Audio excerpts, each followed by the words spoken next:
Welcome to the Quiet Gym, where the game is broken down one possession, one adjustment, one idea at a time. A place where basketball is studied, not shouted about. Before we get started, today's episode is brought to you by Rock Bottom Reset, helping people rebuild discipline, confidence, and purpose one day at a time. Visit rockbottomreset.com to learn more. And now, here's your host, Wyatt Prater. Welcome back to the Quiet Gym. I'm Wyatt. I'm your host today, like every day. And today we're going solo again. Unfortunately, hopefully Resto or somebody else can get back on here really soon. I'm kind of getting lonely by myself, but I did have to take a week off because I was sick, and so I'm gonna go to one a week for now, and then hopefully next week I can get back to 2 a week, and then we're gonna continue that trend. If we can get back to 2 a week, it'll be a consistent 2 a week as long as I stay healthy. So today we have kind of a lot more than I thought we were gonna cover. So we did have a trade go down, we had a signing, we had some LeBron news, which is crazy to say that he hasn't even signed his big deal yet. And then we're going to cover our big topic for the day. So firstly, we're going to start with the trade. If you follow me on socials, you would already know that I kind of already covered it. But Zachary Redrafting, the former number 1 overall pick from 2 years ago, just got shipped off out of Atlanta, going to Dallas in a 3-team trade. I think it's the Hawks receive Lou Dort, Ryan Nembhard, and OKC received some seconds. I don't know if this is actually the trade that involves Aaron Wiggins, but Aaron Wiggins is also an Atlanta Hawk from OKC. So as far as how I like this, well, the biggest winner of this trade is Zachary Redrafting. It's not, I won't even say it's Dallas, right? Dallas shipped off a guy who was a two-way player for him last year, ended up playing well for him, started a couple games, got a deal, and then now, with potentially Kyrie coming back, if they don't trade him, which we'll get to later, you know, they have Kyrie, they have Brandon Williams still. They got some, actually, I don't think they have Brandon Williams back, but they got some guards now, and I think it was just going to be a crowded space for Ryan Nembhard. I think he'll be a good NBA player. I just don't think that Mavericks were like that great of a fit for him. And I think going to Atlanta is also a really guard-heavy team, so I'm not sure where he'll get much playing time there. But they do kind of lack backup depth there, I guess. So maybe he'll get a little bit of say there. But as far as OKC, you receive a bunch of seconds, and now you're just stacked on seconds for like the next 5 years, which is amazing. I mean, that's kind of what they've been building themselves on as picks, right? And in second-round picks, they haven't been able, haven't been able to, but the first-round picks is what gets you good, right? And I'm not going to say they haven't been able to take good second-round picks lately because, I mean, they took Lou Dort undrafted, they took Aaron Wiggins second round, so, you know, you have that. But, you know, second-round picks are kind of throwaways half the time, and so you have that. But I do like what they're doing. It was kind of just a cap dump. I mean, they're getting rid of Lou Dort so they can pay guys, which is fine. If you're going to get rid of somebody, as much as I like Lou Dort, I know it's crazy to say because he is a dirty player, but Lou Dort was an undrafted player with a two-way player, worked his way into the lineup. His second year in the league or first year, I can't remember, but he was guarding James Harden in the playoffs. Then he learned to be a consistent starter, and I think he started there for like half a decade. And then now he's shipped off, he's got a new team. Unfortunately, last year, Lou Dort kind of played himself out of the playoffs, or he should have at least, right? They still played him a lot of minutes, but, you know, they're in that conference finals. The Spurs kind of just let him shoot. And Lou Dort's supposed to be one of their shooters, right? And the Spurs didn't really have any great matchups for Lou Dort defensively. You know, Stephon Castle was too fast for him. De'Aaron Fox, I guess, but he wasn't really De'Aaron Fox's matchup. And Fox was already struggling no matter who was guarding him. Dylan Harper came off the bench, and it wasn't like Lou Dort was a much effect on him. So they don't really have any wings that Lou Dort usually would guard. And so he wasn't that big of a factor on defense to where you needed him on the court in that conference finals. So I think they can afford, especially like looking forward for OKC, like this is your matchup. It will likely be OKC and San Antonio for the next 5 years if they both play their cards right in the conference finals. So yeah, Lou Dort made them better. But do I think this makes them significantly worse? No, they have great depth, and honestly, defensively, they're fine. So I do kind of like you bring in a veteran for Atlanta, a guy who's got a little bit of experience. So you got him alongside CJ, who's going to be good locker room guys, on the court guys. Dort is a little scrappy, and it brings in some defense. And honestly, like their defense ain't that bad, but they don't have the top defense in the league. And Lou Dort, I'm not going to say could change him to be the top defense in the league, but he could change him to be a top 10. And so I do like this for Atlanta, but like I said, I think Zachary Reese-Shea is the biggest winner, and here's my reason why, right? Now, Dallas, if you're Dallas, you have nothing to lose here, right? You gave up Brian Nembhard in a second, and you didn't really have to do anything to get this former #1 overall pick. But Reese-Shea had so much expectation in Atlanta, right? You were our #1 pick 2 years ago. You averaged 10 points a game on bad efficiency this year. You were unplayable in the playoffs, at least Coach Quinn's... Nah, it's not Quinn Snyder anymore. Why am I... Oh, no, it is Quinn Snyder. Why is Coach Quinn Snyder not playing me? And the reason is because you are nothing but a scorer. And you're a scorer who gets about 9 minutes a game on good minutes and bad efficiency, which is not valuable to a playoff team. But you're still young, Reese-Shea, and so now he's able to go to a team where they already have Cooper Flagg. They have their #1 overall pick. So there's no expectation for Reese-Shea to be this your guy, right? And not even your guy. He has no expectation at all. He's going there, and they have Najee Marshall. They have PJ Washington. They got Cooper Flagg. They got Clay. They have wings that are already ahead of Reese-Shea. And there's no expectation for him to come in and be this all-star. There's no expectation for him to come in and be a starter. The expectation is to be Zachary Reese-Shea. And that's perfect because now you have a guy who his expectation is to be what he already is. And since he's so young, he can only get better, right? Because he is an NBA level player. It's not like they took an Anthony Bennett. All right. This will probably be more like an Andrew Wiggins pick. We're like, yeah, he's an NBA player. He can help a championship team in his prime, but he's not, looking back, no, he shouldn't have been #1. Same with Bargnani. Bargnani wasn't a bust per se. Wiggins wasn't a bust per se, but I'd even say Kenyon Martin wasn't a bust per se, but they're still quality NBA players and helped their teams win. And I think Reese-Shea will get there, but maybe the lights were a little too bright for him initially. But he's definitely an NBA talent, and he'll stay in the league. And I think Dallas is a great fit for him because he's got guys he can learn under. He's got no expectation. He's got a new coach in Dusty May. And I think that whole Dallas team is going to look really good this year. And if they don't win games, they're going to look really promising for the future. And if they don't win games, I think that's when you ship off PJ Washington.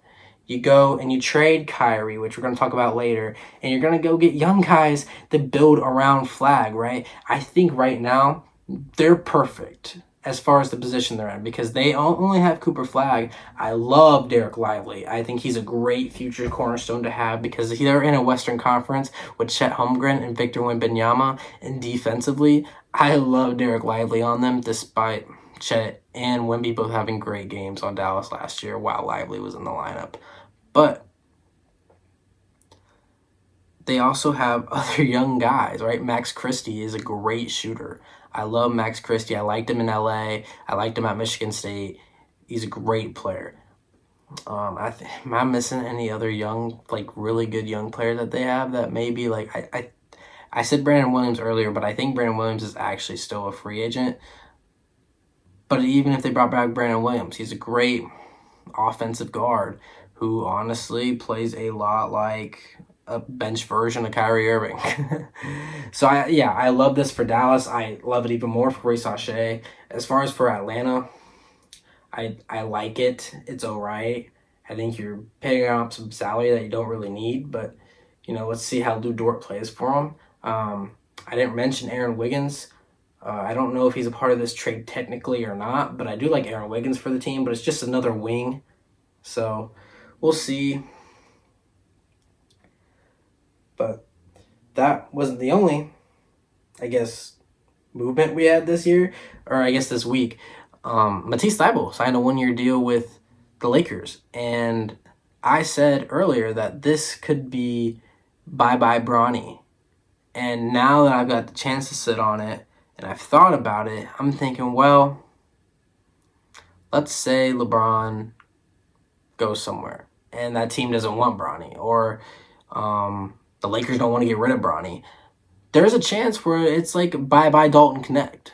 It's a bye-bye Otto Thoreau, or someone like that, where it's Matisse Thybulle is this veteran. He's a great defender, and maybe Bronny can learn under him, because Bronny is primarily a defender and kind of does struggle with his shot at times, and so did Thybulle. And now Thybulle's kind of worked his way through that, and so maybe he can teach Bronny a little bit of what it's like to be that kind of young, molded player. I don't think that's the reason they got Thybulle, but maybe that's a reason to keep Bronny. And Don't Connect has honestly wanted out of there, as we talked about a couple episodes ago, for like a year and a half. And honestly, I wouldn't want to be there either after what happened about a year and a half ago.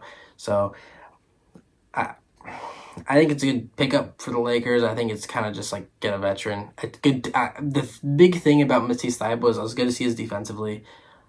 He gets hurt a lot, and I think his biggest upside thing is that he is great for the locker room.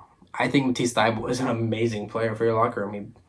I think the reason I think this is because during COVID, he had that little vlog, and everybody loved Matisse Thybulle, even guys that weren't on the Sixers at the time. So I do I do kind of like it for the Lakers, but I do think it's like Lakers fans. I wouldn't even be excited for this. If I was a Lakers fan, I'd be like, well, it's just another guy to sit like I'm a Spurs fan last year. Every year I've been almost alive. I guess I can't say that. I've been a Spurs fan for about a decade now. And as a Spurs fan last year, it's like the feeling of when we signed Lindy Waters. He's going to be a great player to come in when people are hurt. Other than that, I don't want him on the court. And that's exactly what Matisse Thybulle is going to be for the Lakers. Finally, we got to talk about the little LeBron news we have. The little bit we keep getting every week. And eventually, I thought that was a LeBron notification. It wasn't. Eventually, one day, he will make his decision.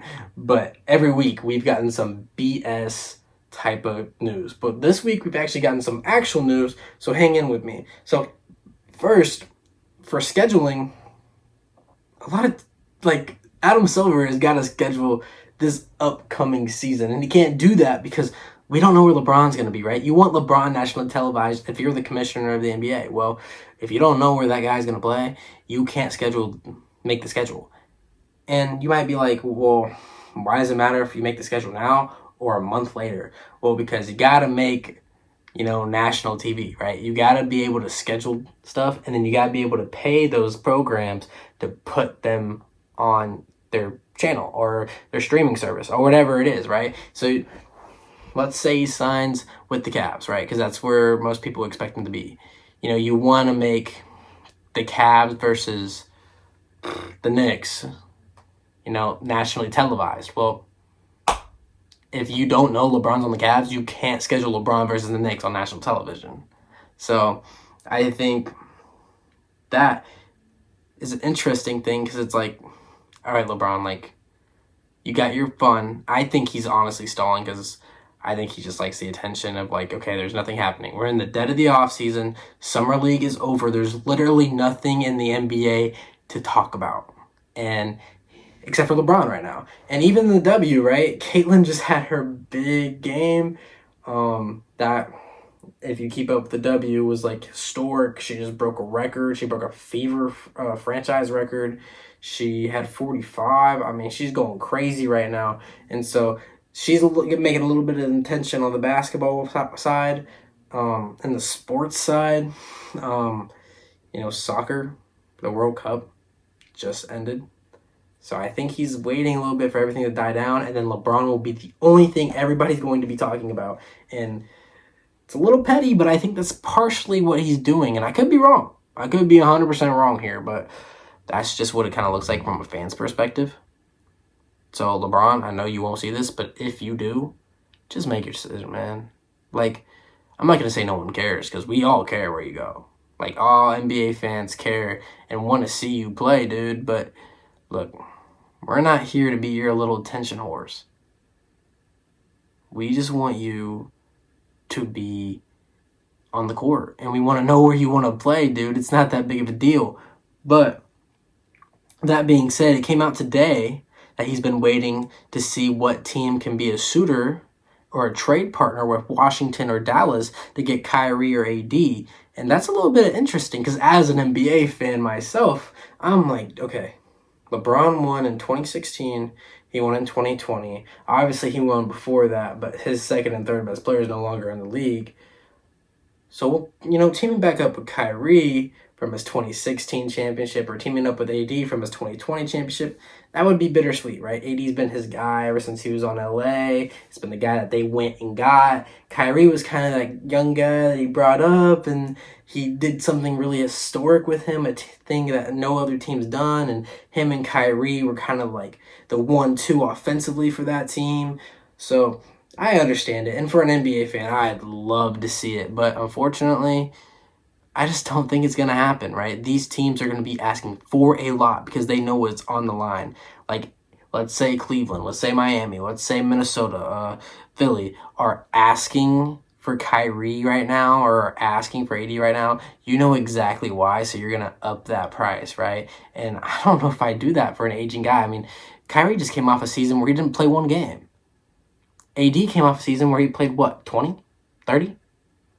And honestly, when he didn't play one game for Washington, and when he played in Dallas, he honestly didn't look that great last year. So I think it's going to be a big ask for two guys that are really big question marks, and it's just because of LeBron. So it's going to be tough, and a team like Miami doesn't really have the assets to go and get another guy because they went and just got Giannis. Cleveland, unless they sign and trade James Harden somehow, but even then you gotta have to put something on top of that. And then like Minnesota obviously just went and got LaMelo. They really don't have much depth right now outside of like maybe Ayo Dosunmu, who they just re-signed and is gonna be untradeable. Maybe Terrence Shannon, but is that really enough to go get you a Kyrie or AD right now? And then you got other teams like Philly just went out and got Jaylen Brown. Like, how the heck are they going to go? Like, they don't have the picks right now to go out and get an AD or Kyrie. And their asking price, if it's not picks, is probably going to be VJ Edgecombe. And they won't do that. And if they would, I'd call them an idiot. So we'll see what happens. I think he's going to end up going a place and not having to have AD or Kyrie, either of them. But I understand why he's waiting, and I think that'd be sick if he could get Kyrie Irving, at least. Right? I mean, AD, we've had him in AD for a while. We saw it not work. We never really saw LeBron and Kyrie not work, right? Their last season was a season where they went to the finals. I mean, they got swept in 2017, right? Or 2018. That would have been 2017, I think. Yeah.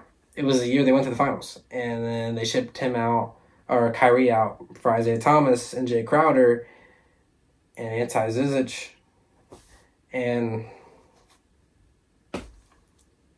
went to the finals again. But I think it'd be sick to see Kyrie and LeBron back together. I'd love that. I was a huge Cleveland fan back then.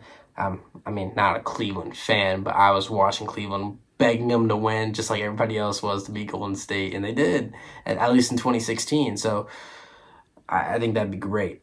But finally, let's get into the core reason to why you clicked on this video, right? So last podcast, last episode, we redrafted the 2016 NBA draft, if I'm not mistaken, because it was the 10-year anniversary. But now we're going to be redrafting the 2021, since we're at 5 years. And in the next episode, hopefully with Resto or somebody else, and we're going to alternate picks. So he's going to take one, or I'm going to take one, the next person going to take two, and so forth, so far. Or I think I said that completely wrong. But right now we're going to do the 2021 draft. And this draft, if you're not familiar with it, is the Cade Cunningham, Evan Mobley, Scotty Barnes, Jalen Green draft, where there wasn't, this draft honestly didn't have that much drama, to be honest. I mean, it was clear-cut number one at Cade, and then past that, it was like, yeah, we're going to take Evan Mobley, Jalen Green out of Ignite, and then past that, it's like, Kuminga, Scotty Barnes, and then it's just like, it was tiers. This was one of those drafts, similar to this draft, where there's tiers, and honestly, last draft. So, we're going to go over and we're going to see how I did on this. Hopefully you guys can agree with me for the most part, right? I got a couple guys who went undrafted. But if you didn't watch my last episode, you got to know that I don't redraft normal, all right? A lot of people, when they do redrafts, draft like, okay, for 2003, for example, right? Let's say LeBron, D-Wade, Carmelo, and Bosh. In that order, are better from each other, right? If you're gonna rank them, it goes LeBron 1, D-Wade 2, Melo 3, Bosh 4, right? But at the time, if the number 2 team needed a big, I'm taking Bosh, if that makes sense. So like, let's say that Kings team was up there, right? And they had an old aging Vlade Divac. I'm taking Chris Bosh there at that too, because they didn't need a shooting guard or a small forward, for example. Now, at the time, yeah, they did. All they had was Chris Webber, and they had Peja, but they probably would have took D-Wade there, move Chris to the bench. But you understand what I'm saying. We take fit plus what they've done together and place them there, if that makes sense. We're drafting it like a normal draft, basically, right? Not every team takes the best available. Some teams take for fit, and I'm going to take for a mix of both. So, let's get right into it. We're going to start at 1, make our way all the way down to 30, and we're just going to do this first round and focus on the first 30 picks. So, at number 1, if you don't remember this draft well, you're in luck, because the number 1 pick that is already in the league is still on that team, and it's the Detroit Pistons, and I don't have them taking anything different from Cade Cunningham that they did originally. If you've watched my episodes, you know that I'm a huge Cade Cunningham believer, right? A lot of people bring up efficiency. He's a shot chucker, but I think he's an amazing scorer. He's a great playmaker, and he just led a team to the number 1 seed in the East, who was a very young team, might I add. He's their primary ball handler. He's their number 1 league scorer by far, right? Number 2 is who else is off their dribble, their next best scorer, right? Last year, it might have been Karis LeVert. And that's saying something. Like, Asar Thompson was a put the ball on the floor. Jalen Duren was going to put the ball on the floor. A lot of his points came from his pick and roll. Tobias Harris, maybe you could say, at least in the playoffs. But Cade Cunningham is still, I think, the best player in this draft. Not just fit-wise, but is just best available here. And I think when you have the top 5 picks in the draft, I think it doesn't matter what position you're kind of in with your team. You got to take the best available, because, or at least the one with the highest upside, right? And a little bit of a mix of both, because, you have the potential to really hit there. So Cade Cunningham is the clear-cut number 1 pick still, I think, from this 2021 draft. But the first change we have is moving down to number 2, where the Houston Rockets were on the clock. They took Jalen Green. Jalen Green's been a good basketball player. He's not on Houston anymore. He was traded for Kevin Durant. But I hadn't taken Scotty Barnes. Now, at the time, the Houston Rockets absolutely sucked. I think they might have been, record-wise, the worst team in the league, right? This would have been around the time where they had Christian Wood. They're kind of going through that Kevin Porter Jr. phase. And honestly, at this point, you take best available. And I think the next best available guy on this board is Scotty Barnes. Scotty Barnes has been an amazing player for Toronto. He's honestly a top 5 defender in the league right now. Perimeter, interior, you name it, he can do it defensively. Offensively, he's a little bit of one-dimensional. He's a slasher. He can shoot the ball, not at a high level, but it's still a good score. I mean, he's still putting up, 19, 20 points a game? That's still really good.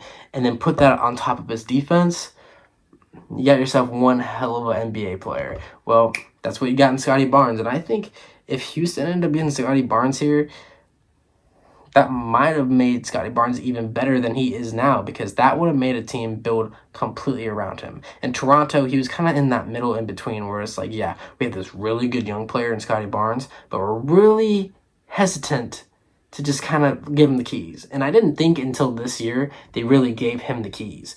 And I think that would have happened a lot earlier, said he was drafted to the Houston Rockets here at 2. But nonetheless, I think it ended up great for him. And I think he's, again, like I said, in the top 5, you kind of have to take best available. And the Rockets were in the position to take next best available. I think he's the second best player that came out of this draft outside of Cade Cunningham. So I guess we have to move on to 3 now. So at 3, the Cleveland Cavaliers are back on the board. No different than originally. I've been taking Evan Mobley. At the time, the Cavs, again, also sucked. But I know I said take best available. But the Cavs really needed a big at this point, right? They really didn't have anything there. And Evan Mobley is honestly a guy that we looked at who was like a Chet, who was like a Wemby, where it's like he's this big guy who can handle the ball every little bit, but his most impressive thing was how athletic he was, how great he was at shot blocking, and he could shoot. And that's one of the most valuable things a center can do right now in the league, is be able to shot block and shoot. And he can do both. And for the Cavs, he's ended up being well, right? I think he is a slight bit overrated. I don't think offensively he does bring much to the table for Cleveland. Like, to me, at this point in his career, I would want him to take that second load. Like, when Donovan Mitchell isn't having to carry that team in the playoffs, maybe Evan Mobley could take the ball and do something with it. Unfortunately, that's not how it works in Cleveland. And I think that he's still got a lot of room to grow. And part of that could be weight. Part of that could be he's just not, meant to be a put the ball on the floor kind of player. And that's okay, right? He's still going to be an amazing player out of this. And if he's not, I might drop him a little bit, because some of these other guys are going to only improve, right? So I still have him taking Evan Mobley. If you ask me next year about this draft, I might say otherwise. But as of right now, I do think they took the right pick here at 3. At 4, the Toronto Raptors are on the clock, and originally they took Scotty Barnes, but unfortunately in this draft, they can't take Scotty Barnes no more. So they have to settle, and I say settle because it's not really that like another guy who's that far away from Scotty Barnes, but is below Scotty Barnes. Alperen Sengun. So Sengun originally, I think, went 16th in this draft. Originally, I think he went to OKC and was traded to Houston, but we know all about Alperen Sengun, right? He's been the leader of this Houston Rockets team the last couple of years, outside of this last year because they had Durant, but he's been their scorer, right? He's a good rebounder. He's a great post scorer. He plays strong. He's a good shooter for his size. His only downfalls is 1, sometimes he gets a little out of control offensively. 2, because centers are so tall now, he makes him seem like he's undersized. And 3, his defense is atrocious. Now, this is what I'm going to say about Houston. Houston right now has got the problem. And the problem last year, Ime Udoka kind of looked at as Reed Shepherd. Reed Shepherd was a guy, when he went on the court, he was somebody that Ime Udoka thought he had to hide, right? He thought he couldn't start him. He had to start Josh Okogie. He had to start Tyrese and a defender because their defense drastically went down when he was on the court. But Yes, Reed Shepard is part of the problem. But the other part of it is because they have to hide Alperen Şengün, they can't hide him in Reed Shepard, and you kind of got to pick your poison with that. And obviously, offensively, you got to take Alperen Şengün because he's bringing you 10 more points a game. But Reed Shepard's also bringing you your 3-point shooting, so you got to kind of have both of them, or at least find another 3-point shooter who can defend. And then ship off Reed Shepard, at least now, because you can probably get something for him. But back onto Alperen Şengün. Here for the Raptors have kind of, they traded for Jakob Poeltl, who's been an okay setter for him, but honestly, in my opinion, I am a Spurs fan. I think he was better in San Antonio. So they kind of just have been centerless since Valanciunas, really. And there's games where they bring Poeltl off the bench and kind of just play a guy who's not really a center. Like last year, they played Mamu a lot. The year before that, I can't even remember who it was. They played Colin Murray's Boyles last year a little bit at center. So this definitely solves their center problem, and it would give them a different kind of look. I mean, if they drafted Alperen Şengün here, their team would look drastically different right now. I mean, we might not see one of the same player because you got to kind of build around your big, and that's different from building around a bunch of other people in your roster.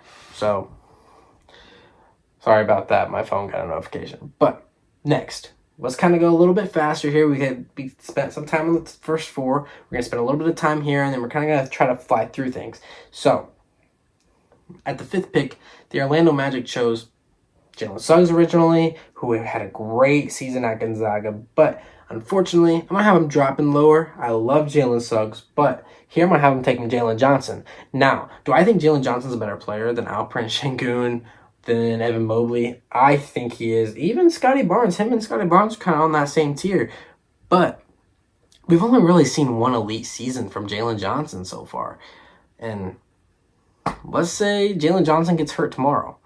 And with all these guys, this applies, obviously. But we only seen one good season of Jalen Johnson if he gets hurt tomorrow. So I think in, let's say, 3 more years, Jalen Johnson could be number 2 on this list. He could be 1, but I just don't see it. He's a great shooter. Honestly, he's great at everything offensively. He can pass, he can shoot, he can score at the rim. Honestly, at all 3 levels. He can rebound. Defensively, he's not great, but he's doing great things for Atlanta. Led Atlanta to a 6th seed after not really thinking they were going to do a whole lot of anything, right? So I love Jalen Johnson. I think he's going to get even better this year, and I think this list will probably look a lot different just because of Jalen Johnson. So as far as for Orlando, originally they took Jalen Suggs, but later in this draft, they took Franz Wagner.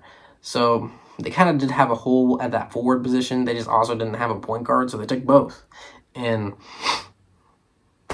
I think Jalen Johnson would have been a Paolo Banchero type of pick where it's like, yeah, you're taking your 4 who's athletic. He can kind of do this. He can do stuff off the dribble. He's not as exciting right off the gates as Paolo is, but eventually he'll be just as good.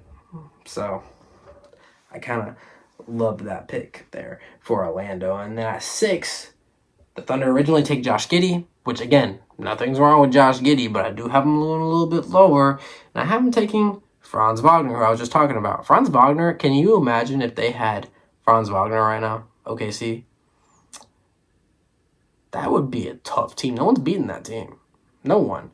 If you had Shea, Franz, Jalen Williams, Chet, and Isaiah Hartenstein, Franz Wagner is such a great shooter, right? He's proved that in Orlando. He's a great shooter off the dribble. He's a great catch and shoot shooter. It's his most impressive part of his game is his scoring, as at least a jump shot wise, and defensively he's all right. And finishing wise, he don't really get to the rim a whole lot, but he's not too bad. And honestly, he's one of the most underrated players in the league. I think the only thing hindering him, 1, injury, 2, Orlando not being as good as they should be. And I don't blame any of that on Franz Wagner. He does a lot of what he needs to do. So I think OKC would be an awesome fit for him. And 2021, they already had Shea. They already had a lot of their key guys. So it's like, well, I mean, they didn't have J-Dub, they didn't have Chet, but things would look a lot different. But they'd still have those picks, and I still think they'd be really good. I think Shea and Franz Wagner would be such a tough duo, dude. That'd be so hard to stop.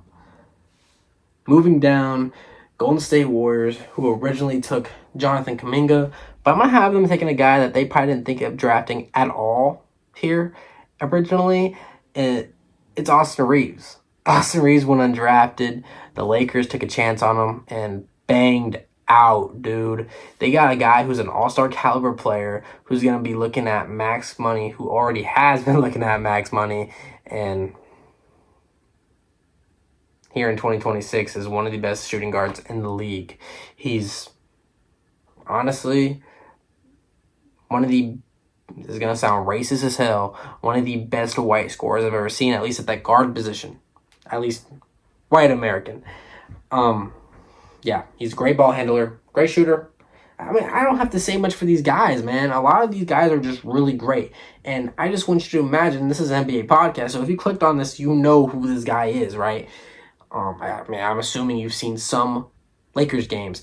But in 2021, Golden State would have already had Jordan Poole. They'd still have Clay. They'd still have Steph. They still have that core. Add Austin Reeves to that team, and they win way before 2022. Right? 2022? Yes. Yes. I don't know why I'm questioning myself. Right? 2022? Why am I tripping?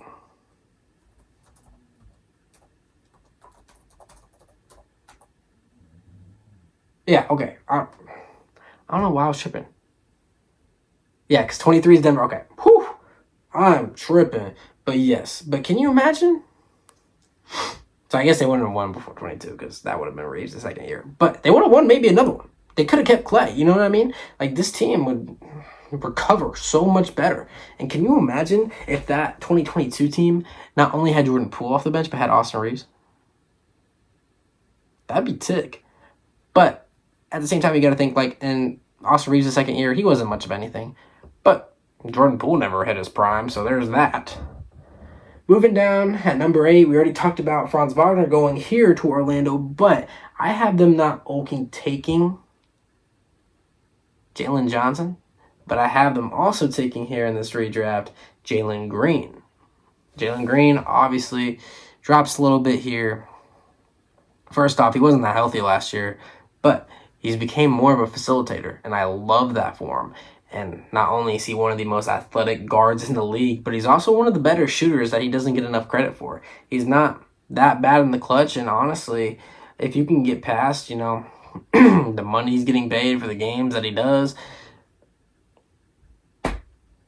I think I'd take Jalen Green on my team any day of the week. So I think here, you take a guy who actually you can put at your point guard, and that's something that Orlando hasn't had, is a playmaking point guard. As much as I love Jalen Suggs, to me, Jalen Suggs is a 2. And he always will be a shooting guard, and they've tried to play him at point guard, and they just can't win with him at point guard. Is that necessarily the problem? Maybe not, but it could be part of it. And now with Jamal Mosley gone, we might see that kind of shower away. But as for this, Jalen Green probably would have been another guy who would have been a better player if he was drafted to Orlando instead of Houston. Right? So I think Jalen Green is one of those players where it's like, okay, there's some young players that you can throw in.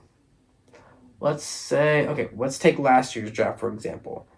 Dylan Harper. If you had put Dylan Harper on Brooklyn, I think Dylan Harper would have won Rookie of the Year. But there's some guys like Ace Bailey, who was drafted to Utah, who if you put him on Brooklyn would have had the same kind of season, because some guys need structure and some guys need thrown into the pit. And Dylan Harper was one of those guys that could do both, because if those guys can be thrown into the pit, they can be thrown into structure. But there's some guys who need to be thrown into structure, just like Ace Bailey, just like Jalen Green kind of needed to. And that's why it's taken him so long to kind of be a mature player. Right, because I don't think it was until this year or last where he became a really mature player. But nonetheless, we're moving down this list. We had the Sacramento Kings, who originally taken Davion Mitchell, but I'm going to have them take a little better point guard than that, and Josh Giddey, because Josh Giddey is one of those guys that can do a little bit of everything. Defensively, Davion Mitchell is better, but Josh Giddey was almost an all-star last year. I mean, you can be like, whoa, Wyatt, chill out, but he really was. I mean, he was one of the best players, or at least one of the best guards in the Eastern Conference, and yeah, defensively, there's a big question, and fit-wise, there's a big question, but he's a great passer, great rebounder for his size, or actually for his position. I won't say for his size, because he's pretty big, and good scorer, and he's right now in Chicago, where they kind of have a big lineup right now, but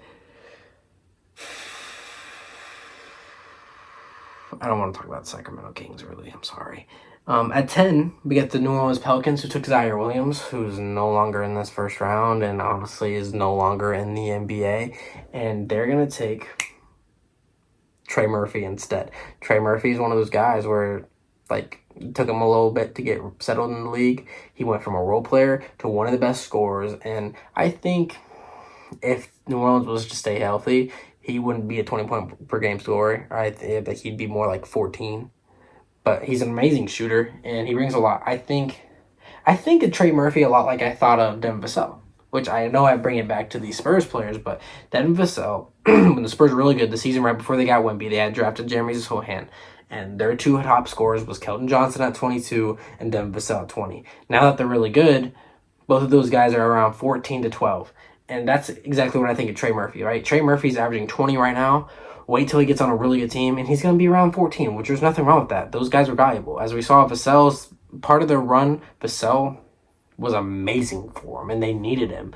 But Trey Murphy kind of stocks really high right now. As soon as next year at this time, he'll be about here, which is fine. But I do like this pick for the Hornets. If the Hornets ended up taking Trey Murphy, it would give them a young guard that they could have drafted before Brandon Williams or before Brandon Miller, and that might have changed things up. And I think it also would have made things easier when Miles Bridges didn't play for that year. But let's keep going. So here at 12, the Spurs, who originally took Josh Primo. Let's not talk about it, please. I don't want to talk about Josh Primo, like, at all. Okay, so this will probably be the last time I ever say his name on this podcast. Just let it sink in. I'll say it one more time. Josh Primo. All right, we're good. They're going to take Santi Aldama, who originally went 30 in this draft. And Santi Aldama is another one who I think is really underrated in this league. He didn't really play a whole lot last year, but he's going to a new team. Another forward, and had a Reece Shea in Dallas, but Aldama's... He's one of those guys where he came in, and the kind of mold of a player he was not really suit for the NBA, right? He's one of those guys who was a four. I mean, he's definitely a power forward who came in, and anytime he was doing anything off the dribble, he was probably already inside the three-point line. And you don't see a lot of those guys succeed in the league because a lot of the people that you look for, at least in forwards, is like you're either a catch-and-shoot three-point player, or if you're off the dribble, you can make your own shot. And honestly, coming into the league, he wasn't either, right? He's definitely improved that three-point shot, but he doesn't really create his own. And now he's kind of a double-double machine when he plays, and I love that. And I think here, Santi Aldama would have been a great pick for the Spurs. They ended up going for the guard kind of scenario, but I think a power forward would have been great because this was kind of the season that they were losing LaMarcus Aldridge, and they kind of just needed a young new start at that big because they had went with Aldridge, they had went with Pau Gasol. Before that was an old Tim Duncan, and they just kind of needed a new, fresh start. And that's what I think they were kind of hoping with Jeremy Sohan. But now, sorry about the technical issue, but we can only talk about the lottery for the rest of this. So we only got 2 more picks now, just name them off. But at 13, I do have the Indiana Pacers, who originally took Chris Duarte, who looked like a good pick originally, take Ayo Dosunmu, who has been kind of do-it-all guard since he's been in the league, right? I'm not going to name him off because he can do it all, but he can also, like, play different positions. Like, he can play the 1, the 2, and the 3, which is really valuable, and he's gotten even better on the ball. So I think with the Pacers, this would have been a good guy who they could have had come under, learn from Darren Collison, learn from Malcolm Brogdon, and been a really good player. And then at 14, I have the Warriors finally taking their center, and Neemias Queta. Neemias Queta was a really efficient center this year, and it was a really good shot blocking center. And nothing wrong with Neemias Queta. I wasn't very optimistic about coming to him with this year in the league with Boston, but ended up having a really good year. And I think here, if Neemias Queta was their center right now, they would be jumping for joy. And I think honestly, this would be a great guy for them to go and get. But let's not get too excited because now we just kind of got to name them off. So at 15, I have the Wizards taking Davion Mitchell. At 16, I have the Thunder taking Jonathan Kuminga. At 17, I have the Grizzlies taking Quentin Grimes. At 18, I got the Thunder taking Herbert Jones. At 19, I have the Knicks keeping, not the same pick, but keeping Miles McBride. At 20, I have the Hawks taking Trey Mann as that replacement for Lou Williams. At 21, I have the Knicks taking Moses Moody, who I think is a steal here. The 22, I have the Lakers taking Sam Hauser, who they can finally get a consistent shooter. At 23 and 24, the Rockets take Cam Thomas and Aaron Wiggins. Cam Thomas would be a great scorer for them, not having anybody, and Aaron Wiggins is obviously a pretty good wing. The Clippers take Jose Alvarado, which is going to go in because Reggie Jackson's out after this year. The Nuggets are going to take Jay Huff, who they can finally get a backup center for Jokic. The Nets take Sandro Mamu Kalashvili, who would have fit well with that big three, honestly. At the 28, on 28, the Sixers are taking Corey Kispert, who looked really good out of college. At 29, the Suns are going to take Justin Champagnie, who's honestly made himself a decent career. And then at 30, the Jazz take Jordan Goodwin. I rounded that off really fast, so hopefully you can kind of pause it, kind of comprehend it, maybe slow it down a little bit, but that's all the time we have for today. I hope to see you guys soon, and we'll be back next week. Until then, peace.